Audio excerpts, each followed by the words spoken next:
Olá! Hoje a gente vai, assim, mergulhar fundo nos trechos bem fortes da tradição brasileira de 1984, do George Orwell. Isso aí, Analisando esse material específico que a gente tem, é como ser jogado direto naquela Londres cinzenta da Oceânia, sabe? totalmente. Um cenário bem decadente, E tudo vigiado, o tempo todo pelas teletelas. O Winston, nosso protagonista, trabalha lá no Ministério da Verdade, o Miniver.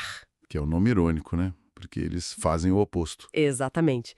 Dedicado a reescrever a história. O nosso objetivo aqui é tentar desvendar um pouco como funcionam esses mecanismos de controle, né? Controle psicológico, manipulação da verdade e o poder, claro, que esses textos mostram tão bem. E o que pega logo de cara é essa atmosfera. Uma coisa opressora, uma paranoia constante de estar sendo observada. Sim. Lendo os trechos, fica muito claro que qualquer coisa é um risco. Um olhar diferente, um gesto, até o jeito de ficar de costas para a teletela. A paranoia vira quase um personagem ali. E essa teletela, ela tá em todo canto, né? Não é só pra jogar propaganda na sua cara. Não, não. Ela te escuta, te vê.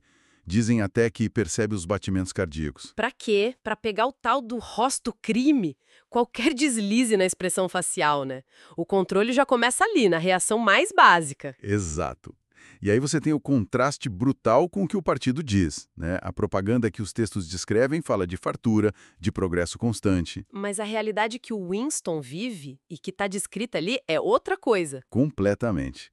Prédios caindo aos pedaços, comida de péssima qualidade, tudo meio cinza, um cheiro ruim no ar. O passado vira uma névoa. Ninguém consegue mais lembrar ou verificar direito, porque a história oficial está sempre mudando. Que é justamente o trabalho do Ministério da Verdade, o Miniver.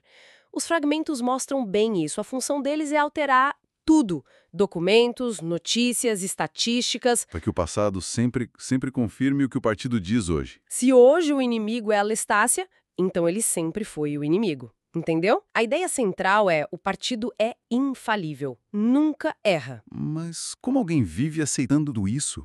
Essas contradições estão na cara. Ah, aí entra uma das coisas mais perturbadoras que esses textos exploram, o tal do duplo pensamento. Duplo pensamento. Explica isso melhor. É a habilidade que eles meio que forçam nas pessoas de guardar duas crenças totalmente contraditórias na mente Ao mesmo tempo. e aceitar as duas como verdade. Tipo, saber que o partido está mentindo sobre um número, uma estatística, mas ao mesmo tempo acreditar piamente naquela mentira. É saber e não saber. É uma ginástica mental constante, quase obrigatória para sobreviver ali. Que coisa assustadora! E não basta distorcer a realidade, eles querem limitar a própria capacidade de pensar sobre ela. É aí que entra a nova fala, né? A nova língua. Exatamente. Os trechos mencionam uns jargões, umas palavras novas, abreviações lá do Ministério, que já mostram essa tentativa de encolher o vocabulário para, no fim, encolher o pensamento.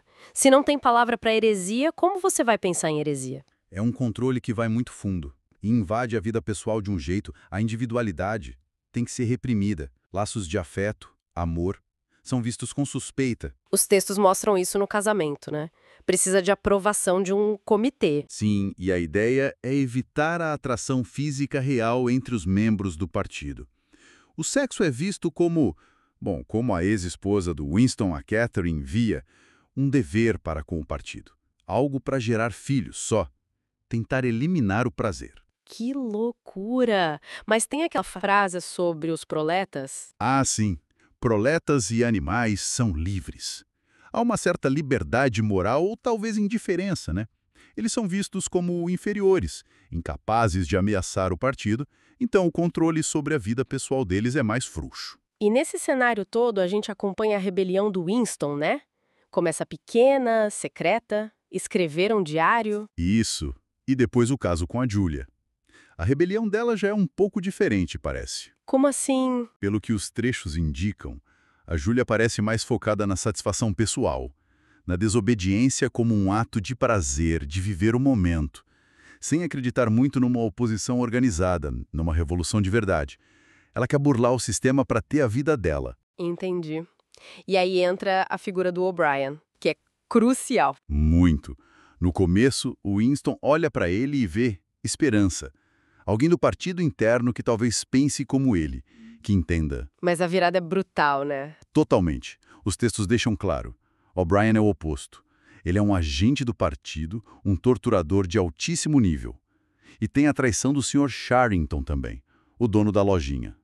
A confiança é algo perigosíssimo ali. E a captura leva direto para o Ministério do Amor. O nome já é um exemplo de duplo pensamento, né? Com certeza. É onde a tortura acontece.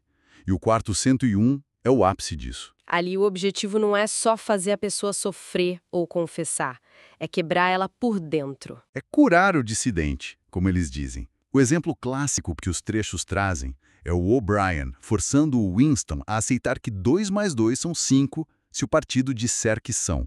A realidade objetiva não importa. A ideia é esvaziar a pessoa completamente e preencher com a ideologia do partido, até que ela ame o grande irmão de verdade. O que nos leva à filosofia de poder que o próprio O'Brien explica para o Winston nesses trechos. É bem direto. Poder pelo poder. Como assim, poder pelo poder? O partido não busca o poder para, para melhorar a vida de ninguém ou por algum bem maior. Não. O poder é o objetivo final. É um fim em si mesmo. E esse poder, para eles, é exercido coletivamente pelo partido e se manifesta em infligir dor, humilhação, em controlar a mente humana, a própria realidade. É aquela ideia de que o indivíduo só existe, só tem poder quando ele se anula e se funde totalmente ao partido. Escravidão é liberdade. Exatamente. É assustador pensar no mundo que eles querem criar, como descrito ali.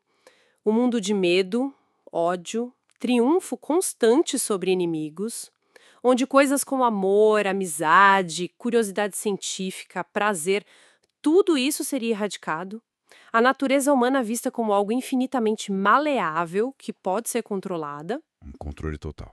Então, resumindo o que a gente viu nesses fragmentos, é uma vigilância que não para nunca, a história e a realidade sendo reescritas o tempo todo, e a mente sendo dobrada, quebrada pelo duplo pensamento e pela tortura. São essas as ferramentas desse sistema. E fica uma questão no ar, né? Uma questão que os próprios textos levantam. Se a realidade externa e até a nossa mente podem ser tão manipuladas assim pelo poder, onde é que fica a sanidade? Onde está a verdade? O que significa aquela frase do Winston? Liberdade é a liberdade de dizer que 2 mais 2 são 4. Se o poder pode te obrigar a ver, a acreditar que são 5. Onde ou como a resistência real é possível? Fica essa dúvida, né? Uma dúvida muito forte para a gente pensar a respeito. E com essa reflexão, a gente encerra essa análise dos trechos de 1984.